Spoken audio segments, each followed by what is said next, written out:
프란츠 카프카의 변신, 다들 한 번쯤은 들어보셨을 텐데요. 오늘 이 기괴하고도 깊은 이야기 속으로 한번 제대로 들어가 보려고 합니다. 이게 벌써 100년도 더 된 이야기인데 신기하게도 지금 우리에게 던지는 질문이 정말 날카롭거든요. 자, 우리도 바로 시작해 볼게요. 이 소설의 첫 문장, 정말 충격적이고 유명하죠. 아무런 예고도 없이 그냥 독자들을 주인공 그레고르랑 같이 이 악몽 같은 현실 속에 툭 던져버리는 거예요. 근데 여기서 진짜 흥미로운 게 뭔지 아세요? 카프카가 출판사한테 딱 한 가지 조건을 걸었대요. 절대로 벌레 모습은 그리지 마라. 왜 그랬을까요? 아마도 그 벌레가 어떻게 생겼는지가 중요한 게 아니었던 거죠. 그 끔찍한 껍데기 안에 갇혀버린 한 인간, 그 비극에 집중하길 바랐던 게 아닐까 싶어요. 그럼 이 끔찍한 벌레가 되기 전에 그레고르 잠자는 대체 어떤 사람이었을까요? 그의 삶으로 한번 들어가 보죠. 그레고르 잠자, 직업은 웹판원이었습니다. 근데 그냥 평범한 직장인이 아니었죠. 아버지가 진 빚을 갚고 온 가족의 생계를 혼자 책임지고 있었어요. 정말 쉴 틈 없이 일하면서 말 그대로 자기 자신을 갈아 넣어서 가족을 먹여 살리는, 뭐랄까, 집안의 기둥 그 자체였던 거죠. 아니 근데 왜죠? 왜 하필 그가? 왜 벌레로 변해야만 했을까요? 이게 바로 이 소설을 관통하는 가장 큰 질문일 텐데요. 재밌는 건 이 소설이 끝까지 그 이유를 알려주지 않는다는 거예요. 그러니까 이 소설의 초점은 왜가 아닌 거예요. 왜 벌레가 됐는지가 아니라 그래서 이제 어떡할 건데? 바로 이 끔찍한 현실, 그 자체에 우리를 몰아넣는 거죠. 이유를 찾는 대신 그 결과를 온몸으로 부딪히게 만드는 겁니다. 사실 그레고르의 진짜 비극은요, 몸이 벌레로 변했다는 것, 거기서 끝나지 않아요. 진짜 공포는 그를 둘러싼 가장 사랑하는 사람들, 바로 가족들의 반응에서부터 시작됩니다.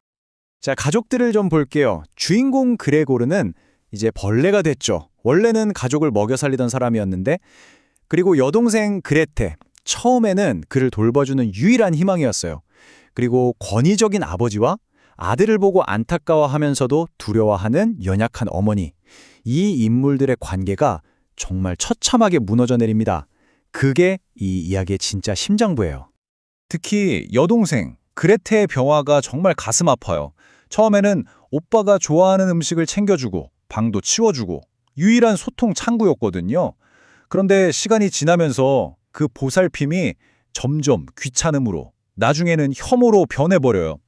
나중에는 남은 음식을 발로 휙 밀어놓고 결국에는 저건 더 이상 내 오빠가 아니라고, 저 괴물을 없애야 한다고 소리치죠.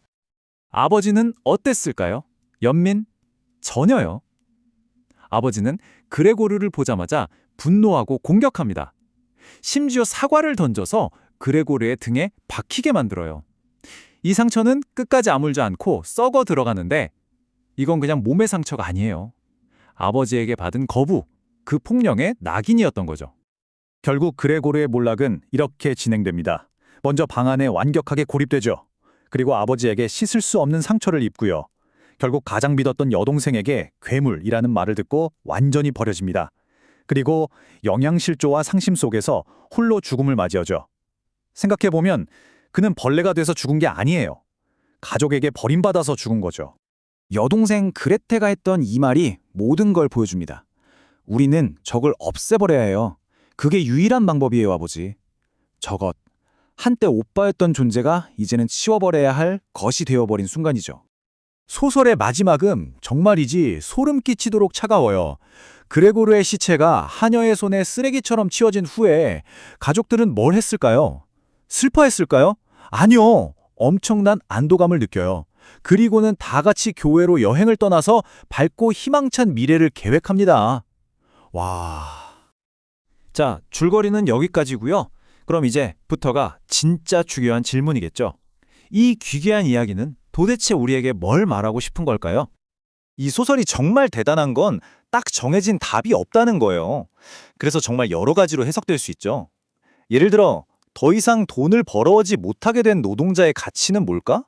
하는 자본주의에 대한 비판으로도 볼 수 있고요. 아니면 가족의 사랑이라는 게 결국엔 그 사람이 쓸모 있을 때만 유효한 건가? 하는 조건부 사랑에 대한 이야기로도 읽혀요. 또 인생이란 게 원래 이렇게 아무 이유 없이 불행이 닥치는 부조리한 건가? 하는 철학적인 질문을 던지기도 하고요. 신체적으로 달라진 사람들을 사회가 어떻게 대하는지에 대한 이야기일 수도 있겠죠. 여기서 한 가지 더. 원래 독일어 원문에서는 그레고로가 변한 존재를 그냥 벌레라고 하지 않아요.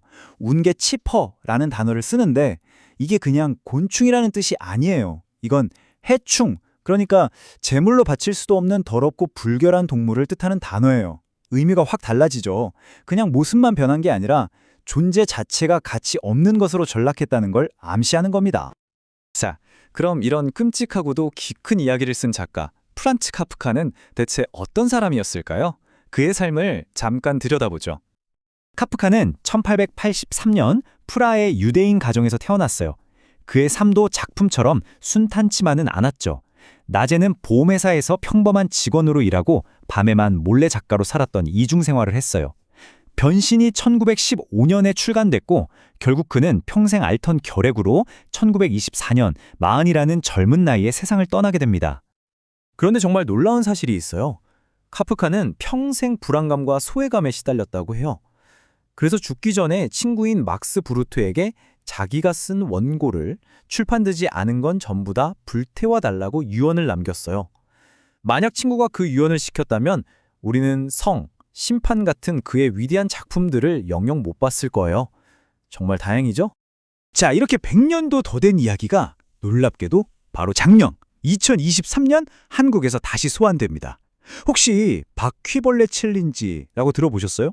아이들이 부모님한테 갑자기 묻는 거예요. 엄마, 아빠, 내가 만약에 바퀴벌레로 변하면 어떻게 할 거야? 정말 많은 답변들이 오갔는데 그중에서 한 어머니의 답변이 엄청나게 화제가 됐어요. 아이의 질문에 이렇게 답했죠. 너인 줄 알면 사랑하겠지. 와, 이 한마디가 주는 울림이 정말 크지 않나요? 그레고르의 가족과는 정말 정반대의 대답이죠.